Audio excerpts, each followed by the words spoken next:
밤에 우리에게 주신 하나님의 말씀은 시편 23편 우리 1절부터 6절의 말씀입니다. 여호와는 나의 목자시니 내게 부족함이 없으리로다. 그가 나를 푸른 풀밭에 누이시며 쉴 만한 물가로 인도하시는도다. 내 영혼을 소생시키시고 자기 이름을 위하여 의의 길로 인도하시는도다. 내가 사망의 음침한 골짜기로 다닐지라도 해를 두려워하지 않을 것은 주께서 나와 함께 하심이라. 주의 지팡이와 막대기가 나를 안위하시나이다. 주께서 내 원수의 목전에서 내게 상을 차려주시고 기름을 내 머리에 부으셨으니 내 잔이 넘치나이다. 내 평생의 선하심과 인자하심이 반드시 나를 따르리니 내가 여호와의 집에 영원히 살리로다. 아멘. 네, 이 밤에 또 귀한 선교 보고 예배로 나오신 여러분 한 분 한 분 주님의 이름으로 축복합니다. 우선 너무나 감사드리는 것은 지난 우리 엔세나다 단기팀과 또 우리 떼픽 두 단기팀의 이 사역을 위해서 또 함께 기도해 주시고 물질과 또 여러 모양으로 섬겨 주시는 우리 모든 성도님들께 감사드리고, 이 선교팀 선교는 보내는 자가 있고 보냄을 받은 자가 있죠. 선교 팀원으로 또 보냄을 받은 사람이 있는가 반면 또 이 자리에서 보내셔서 또 함께 이 사역들을 감당하시는 여러분들이 있었기에 저희가 이 사역들을 잘 감당할 수 있었음에 감사를 드립니다. 예. 자, 오늘 본문을 한번 우리가 보시죠.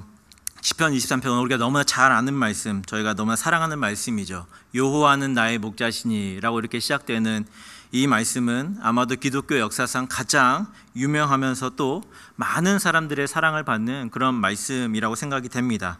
여러분, 이 말씀을 한마디로 탁 축약해서 말하면 뭐라고 말할 수 있을까요?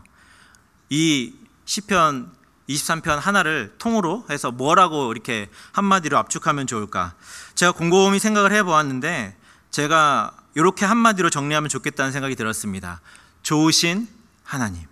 네, 이 한마디 안에 이 모든 이 23장의 모든 내용이 다 이 안에 압축되어 있는 말씀이 바로 좋으신 하나님이라는 말인 것 같습니다.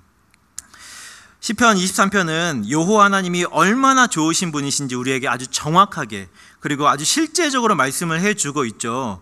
뭐라고 얘기하십니까? 부족함이 없고 쉴 만한 물가로 인도하시고 영혼을 소생시키시고 의의 길로 인도하시며 주의 지팡이와 막대기로 안위하시고 평생의 선하심과 인자하심을 베푸시는 그 하나님을 우리에게 말해주고 있잖아요. 그렇기 때문에 이것을 한마디로 요약하면 바로 좋으신 하나님이라고 우리가 고백할 수밖에 없는 것이죠. 정말 그렇습니다. 우리 하나님은 너무나 좋으신 분이십니다. 그런데 제가 이 선교지, 특별히 저는 엔세나다가 아니라 작년에 엔세나다 다녀왔기 때문에 올해는 엔세나다를 우리 이용재 목사님께 맡겨드리고 저는 떼픽으로 다녀왔는데, 이 떼픽의 선교지에서 제가 마주한 질문이 바로 이거였습니다. 과연 우리 하나님 정말 좋으신 분이신가? 라는 이 의문이 제가 선교지에 딱 도착한 순간부터 제 마음에 들기 시작했습니다. 과연 이곳 인디언 마을의 이 사람들도 하나님을 좋으신 분이라고 생각하고 있을까? 과연 이들에게 하나님은 어떤 분일까? 과연 이들에게 복음은 도대체 뭘까? 이 질문이 이 선교기간 내내 제 머릿속을 떠나지 않았습니다. 여러분, 우리는 하나님이 좋으신 분이라는 사실을 너무나 잘 알고 있죠. 아마도 지식적으로도 잘 알고 있고 뿐만 아니라 특별히 또 이민 생활을 경험하신 여러분들, 아마도 경험적으로 그 이민 생활의 삶 속에서 경험적으로 우리 하나님이 얼마나 좋으신 분인지를 이미 다 여러 모양으로 경험했을 것이라고 생각이 됩니다. 그런데 제 마음을 불편하게 하는 것은 이것이었어요. 우리는 전 세계에서 가장 경제적으로 부유하고 편안한 이 캘리포니아에서 생활에 필요한 모든 것들이 잘 갖추어진 상태에 살아가고 있는데, 그런데 인간으로서 가장 기본적인 그 생활의 필요가 갖추어져 있지 않은 그곳, 그리고 왜 인생을 살아가는지, 왜 나는 태어났는지, 왜 살아가야 되는지 그 인생의 목표와 의욕 없이 그저 하루하루를 근근히 살아가는 것처럼 보이는 그 인디언 마을의 사람들의 모습 속에서 저들에게 하나님은 어떤 의미일까? 저들에게 복음은 어떤 것일까? 이런 의문이 제 마음에 계속 들었습니다. 자, 이 주제는 조금 있다가 좀 더 살펴보기로 하고요. 이 시간에는 이제 선교 보고 예배니까 대충의 저희의 일정들을 같이 한번 나눠보면 좋겠습니다. LA에서 멕시코 과달라하라까지 비행기로 3시간 30분입니다. 그리고 과달라하라에서 떼삑으로 차량으로 약 4시간 동안 이동을 하고, 또 그리고 떼삑이랑 그 마을에서, 그 시리에서 이 위촐 인디언 마을까지는 약 차량으로 50분 정도, 이렇게 총 8시간 20분을 이동해서 인디언 마을에 도착을 합니다. 한번 화면을 보시죠. 네, 이렇게 차로 비행기로 이동을 해서 저희가 도착한 곳이 바로 위촐 마을의 선교센터, 거기에서 저희가 도착을 했고요.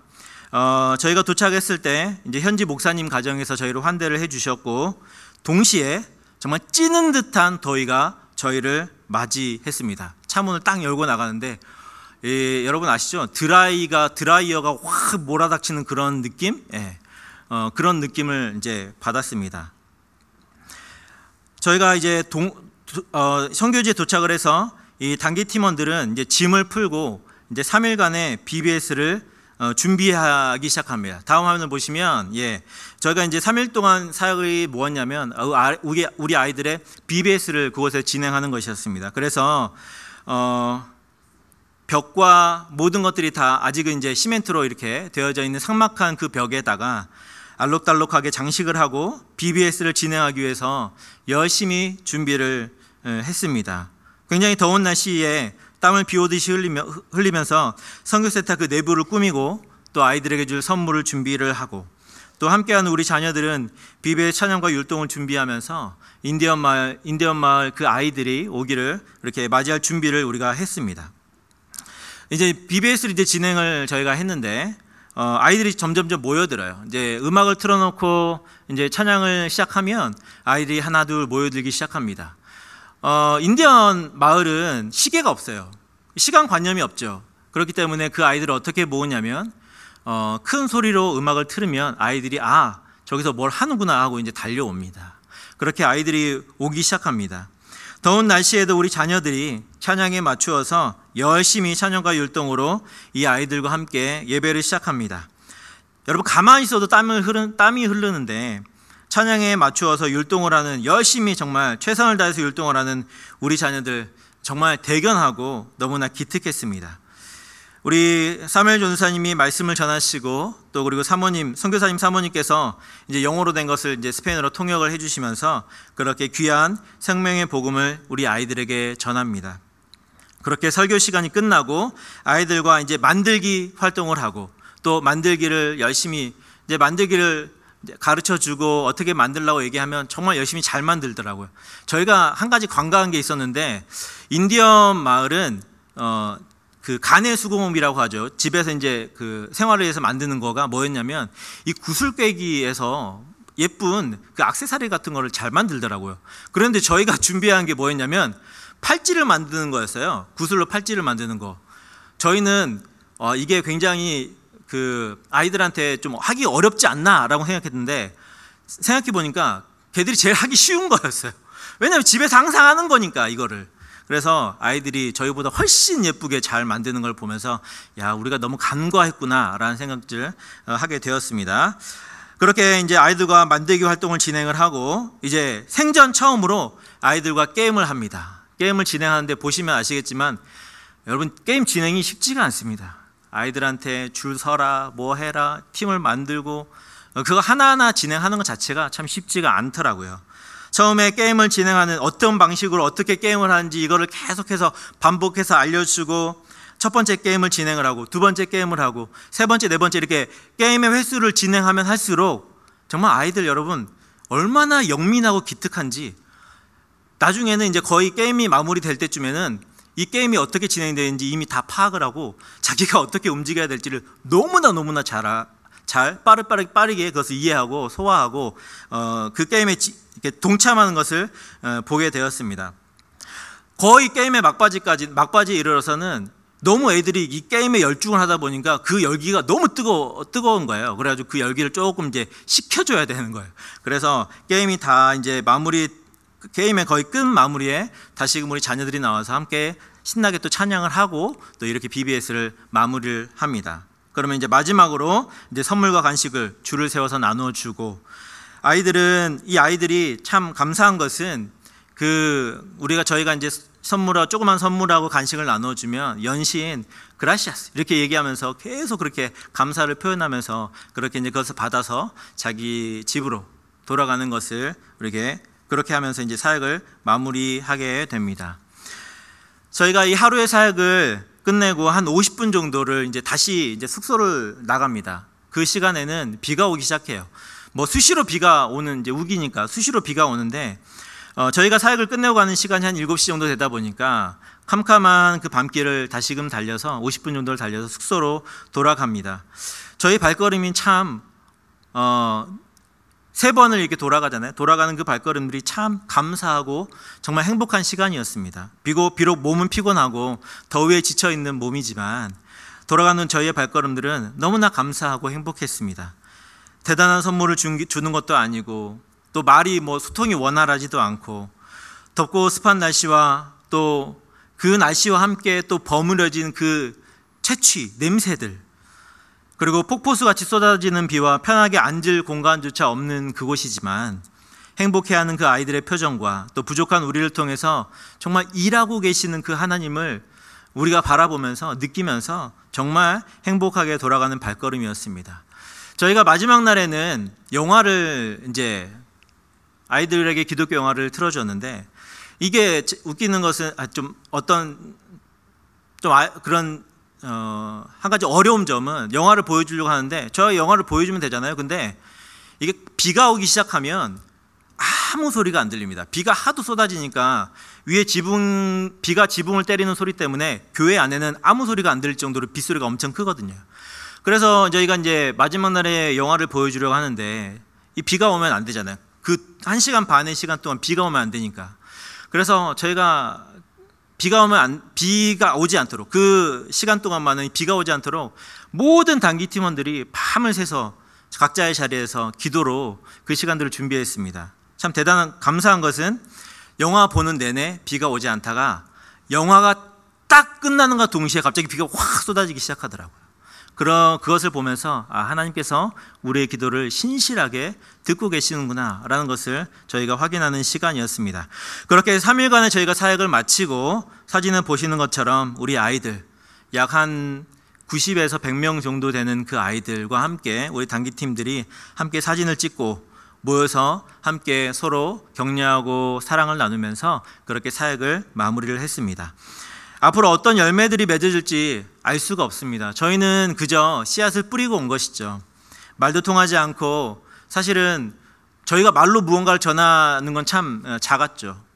짧은 시간 동안, 3일이란 짧은 시간 동안 저희가 이 사역을 감당했지만 앞으로 어떤 열매를 맺을지 우리는 알 수 없습니다. 우리는 씨를 뿌리고 자라나게 하시는 분은 오직 하나님이심을 믿습니다.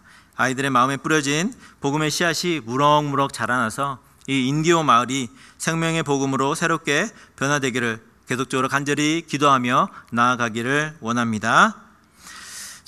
앞서 이제 다시금 우리의 주제로 한번 돌아와 보죠. 앞서 단기 선교 기간 내내 제 마음을 불편하게 했던 그 질문에 대해서 한번 답을 우리가 찾아야 되겠죠. 여러분, 과연 하나님은 좋으신 분이신가? 라는 이 질문에 대해서 저는 제 자신을 한번 돌아보게 되었습니다. 제가 왜 이런 질문이 생겼는지 제 자신을 한번 생각해 보았습니다. 그것은 다름이 아니라 제가 사는 환경, 제가 누리고 있는 것들과 그 인디오 마을의 사람들의 환경과 그들이 누리는 것이 너무나 이 간극이 크잖아요. 너무나 달랐기 때문에 아무래도 그 간극 때문에 제 안에 갈등이 생겼던 것 같아요. 같은 2025년을 살아가고 있음에도 불구하고 살아가는 그 공간의 차이로 인해서 우리는 미국이라는 땅을 살아가고 그들은 멕시코의 그 떼빅이라는 지역에서 살아가는 그 공간의 차이만으로 너무나 그 살아가는 삶이 다르다는 그 사실이 제 마음을 불편하게 했고, 그로 인해서 하나님에 대한 이 질문이 생겼던 것이죠. 다시 말해서 서로 다른 경제적, 사회적 그 생활 환경에서 살아가는 것으로 인해서 제가 좋으신 하나님에 대한 의문이 생겨나게 된 것입니다. 단기 선교가 거의 마무리될 때쯤 저는 이 질문에 대해서 하나님께서 제게 답을 해주시는 것을 제가 느꼈습니다. 갑자기 제 마음에 그런 생각이 들었습니다. 살아가고 있는 환경이나 경제적인 여건이 중요한 것이 아니라 예수 그리스도를 삶의 주인으로 모신 인생은 그 상황과 환경과 상관없이 참된 구원의 기쁨과 소망을 가지고 이 땅을 살아갈 수 있다는 이 사실을 저에게 말씀해 주시더라고요. 그러니까 상황과 환경이 중요한 것이 아니라 예수님을 모시고 있냐, 모시고 있지 않느냐, 이 두 가지의 차이가 결국은 천국과 지옥을 삶 속에서 만들어낸다는 것을 제게 말씀해 주셨습니다. 여러분, 우리 하나님은요, 이 땅 위에 있는 모든 당신의 백성들을 우리가 지금 살아가는 것처럼, 우리가 이 땅에 살아가는 것처럼 정말 풍성하게, 풍족하게, 편안한 환경 가운데 충분히 두실 수 있는 분이십니다. 하나님은 그렇게 하실 수 있어요. 당신의 사랑하는 백성들만 다 모아가지고 하나님이 그 백성들에게 충분한 것들을 주시면서 편안한 삶을 제공해 주실 수 있죠. 그런데 그렇게 하지 않는다는 것이죠. 왜요? 그게 하나님의 사랑의 표현 방식이 아니기 때문에 그렇습니다. 여러분, 하나님은 우리를 향한 당신의 사랑을 환경이나 물질이나 상황의 변화로 보여주시지 않습니다. 오히려 어떠한 상황과 환경에서도 만족하며 기뻐하며 주님으로 인해서 감사하는 삶으로 우리의 중심을 바꾸어 주시는 분이 바로 우리 하나님이신 것이죠. 제가 이것을 깨닫고는 엎드려서 주님께 다시 한번 정말 우리 하나님 좋으신 분이시구나 라고 다시 고백하게 되었습니다. 그러면서 인디언 마을 아이들에게 그 자그마한 선물을 나눠주고 간식을 나눠줄 때 그 아이들이 정말 초롱초롱한 눈망울로 저에게 그라시아스 하던 그 음성이 제 마음에 울리더라고요. 사랑하는 여러분, 우리의 사명은 복음을 전하는 것입니다. 우리와 다른 경제적인 상황에 놓여 있는 그 선교지를 우리가 사는 것만큼, 우리가 살 만큼의 어떤 우리가 살 수 있을 만큼 그것들을 막 고쳐내고 발전시키고 거기에 돈을 많이 가져다 주어서 그들이 잘 살게 만드는 것이 우리가 해야 되는 1차적인 사역이 아니라는 것이죠. 우리가 가장 먼저 해야 되는 것은 그들에게 생명의 복음, 이 복음을 전해주는 것입니다. 그러면서 동시에 그들에게 필요한 물질도 우리가 가능한 한도 내에서 제공하고 그들과 함께 나눌 수 있어야 되는 것이죠. 여러분, 그러나 분명한 사실은 환경이나 상황에 상관없이 우리 하나님은 좋으신 분이시라는 사실입니다. 사랑하는 여러분, 여러분이 어떤 상황에 계시든지 우리 하나님은 변함없이 여전히 우리 각자를 온 마음을 다해서 사랑하고 계십니다. 그분의 사랑은 한순간도 쉬지 않는다는 이 사실 여러분 기억하시고 오늘도 그 사랑 이 세상에 전하며 내가 사랑하는 가족들과 내가 사랑하는 이웃들과 나와 함께 숨쉬고 있는 그 생활 속에서 숨쉬고 있는 동료들, 이웃들에게, 친구들에게 전하는 것, 그것이 우리에게 맡겨진 복된 사역이라는 사실 여러분 꼭 기억하시고 그렇게 복음을 전하며 사시는 저와 여러분 모두가 되시기를 주님의 이름으로 축원합니다.